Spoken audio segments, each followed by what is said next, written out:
Gràcies per ser-hi, ja ho veieu, estem aquí perquè reclamem este patrimoni que està en desús, que realment li poguéssim donar ús i des de l'Ajuntament que poguéssim tindre aquesta oportunitat de poder-ho fer servir. Com tots sabem, des de les darreres dècades hem vist com l'administrador d'infraestructures ferroviàries, com tots coneixeu, Adif, ha mantingut un model de gestió patrimonial basat en la deixadesa i en la mercantilització d'edificis públics adquirits majoritàriament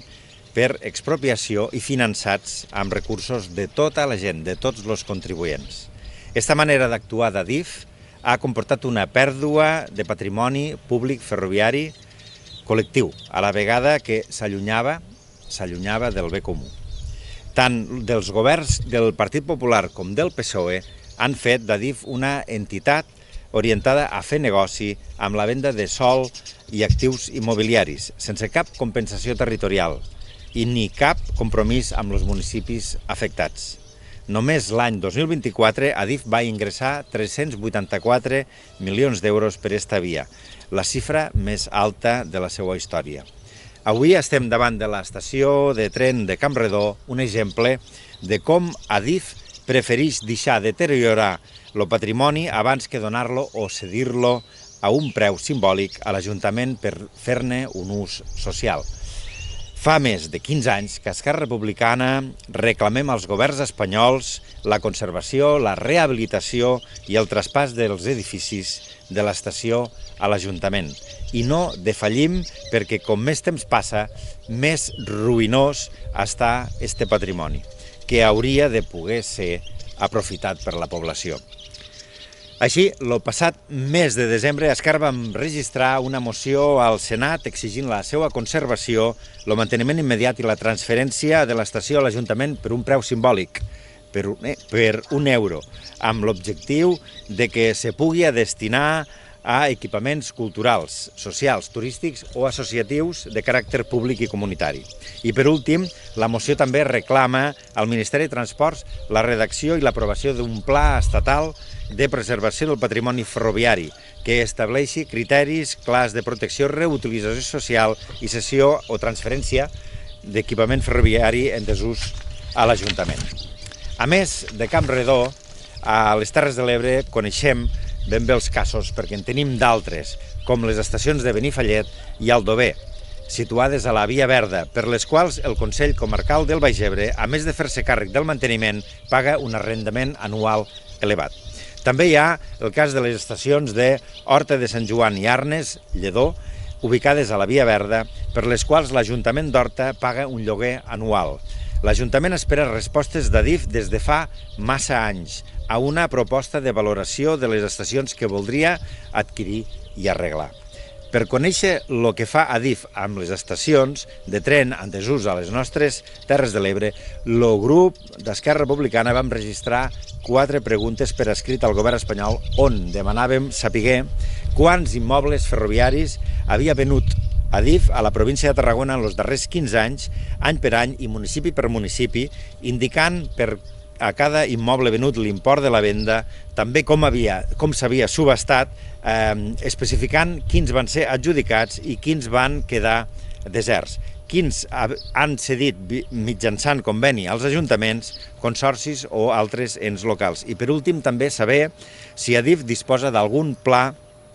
o criteri general per a la gestió, conservació o reutilització d'aquest patrimoni ferroviari en desús a les Terres de l'Ebre i també a Tarragona.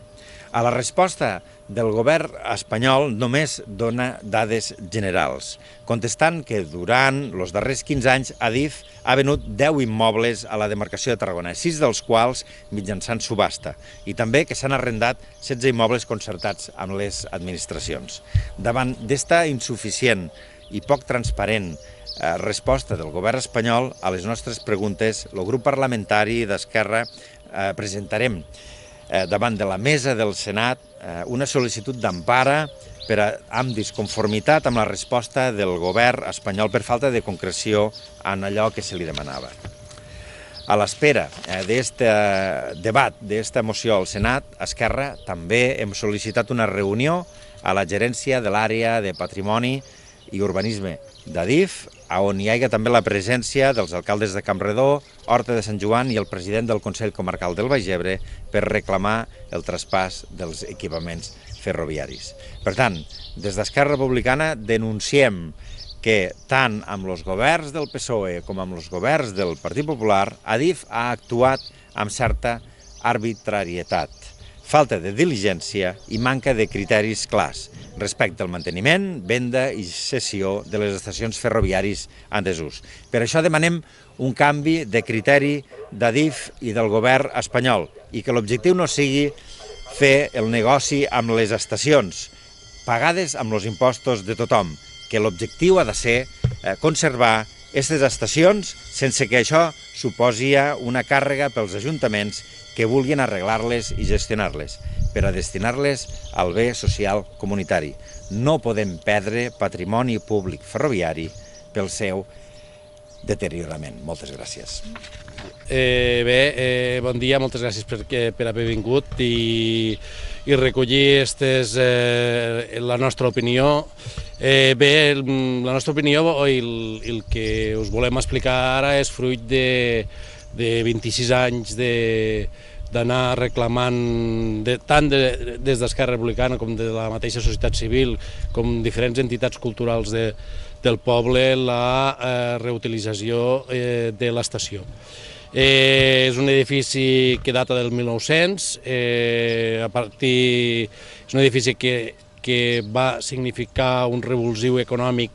i de creixement per al poble de Campredó. Penseu que l'estació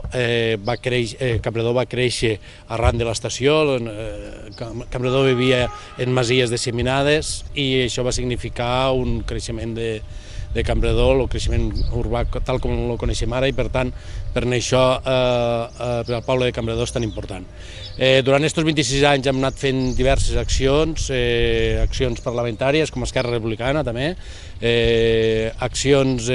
presentació de mocions, hem fet manifestos, hem fet activitats de denúncia, i ara que estem a govern a l'Ajuntament de Campredó, des del 2015 vam encetar diferents tongades de negociacions en les quals totes sempre han acabat igual. Vam fer una visita el 2017 a Madrid per entrevistar-nos amb el president d'Adif, allí tot molt bones paraules, però al final tant els esborranys de sessió com les diferents propostes o els projectes se queden en uns llims del funcionariat i no tirem avant ni atrás. L'última proposta d'Adif va ser una cessió a 25 anys, pagant tota la restauració, la rehabilitació de l'edifici està al voltant de més de 700.000 euros. Evidentment és inviable en una cessió de 20 anys o 25 anys poder haver fet això. Bé, totes aquestes accions que han dut a terme, més les diferents negociacions, els esforços que hem dedicat, ens han portat a un carreró sense sortida i sobretot a una conclusió. La conclusió és que Adif no té voluntat de cedir el patrimoni. Adif el que vol és especular en aquest patrimoni, vol que tu el rehabilites. Després quan ells construeixen una infraestructura viària, ferroviària, ho expropien a preu irrisori, per després ells, quan ja no ho necessiten, quan ja no tenen un ús públic, el que en fan és muntar una immobiliària. I bàsicament és aquí on rau el problema, que és el xantatge que estan fent els ajuntaments, i en aquest cas, en particular el de Campredó, en voler que rehabilitéssim un edifici, que paguéssim a més, durant aquests 25 anys, un lloguer, i que després ja no estarà usted. Entonces, pues la veritat és que la resposta no podem hipotecar el poble de Campredó, tot i que ens dolga molt que sigui un edifici emblemàtic per a nosaltres, i el que sí que reclamem és que tot este patrimoni se retorni a un cost zero o un cost d'1 euro, que retorni a la societat, que retorni al món associatiu i que en definitiva és anacrònic que una institució com Adif, que sí que és una empresa, però que és una empresa pública, hauria de tenir en compte, i els diferents governs espanyols haurien de fer complir que este patrimoni que després queda en desús, que el deixen morir deliberadament, poguéssim recuperar-lo per a la societat. Jo només vos faré un apunt, fins i tot l'exèrcit espanyol o la institució de la Guàrdia Civil, quan els seus edificis queden en desús, els venen per €1, els retornen als mateixos ajuntaments. Imagineu quin és el conglomerat d'Adif, res més.